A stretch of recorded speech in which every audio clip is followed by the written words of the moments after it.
So first of all, Mr. Speaker, how do you weigh the pros and cons of Speaker Pelosi's potential trip to Taiwan? Do you think she should go? Well, I think now that it has become public, she has to go. I think to back down before the Chinese communist dictatorship would send signals of weakness, would actually embolden Beijing to be more aggressive, and would make it look like America can be shoved around. You can have one conversation before this became public, although I am the highest ranking American ever to have gone to Taiwan. And I did so in a very direct disagreement with the Beijing government, which nonetheless invited me to come and give speeches in both Shanghai and Beijing, with only the requirement that I had to go through Japan to get to Taiwan, that I couldn't fly direct. So I think this is at one level a lot of noise about nothing. I think if she holds her ground, and if the Biden administration doesn't act timidly and almost cowardly, I think everything will be fine. She'll go. It'll be a nice event.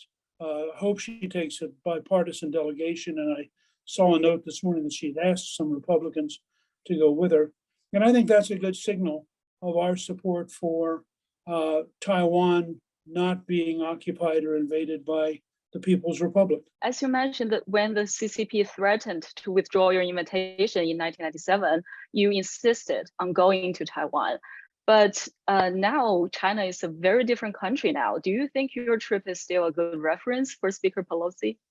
Well, sure. I mean, first of all, when we said that we were going to go to Taiwan, and they said you can't go to Taiwan, and Gardner Peckham, who was my national security advisor, said very clearly to them that the Chinese dictatorship does not instruct the American speaker on his travel schedule. And they came back and were tougher. We said, fine, if we have to choose between Beijing and Taipei, we're going to skip Beijing. So, if you're that mad, we won't come. At which point they promptly reversed themselves and said, no, we want you to come. And then they allowed me to give two very tough speeches about freedom and democracy and the rule of law, speeches which were pretty deviant from the way the dictatorship is run. The only concession they requested was that we couldn't fly direct from the People's Republic to Taiwan.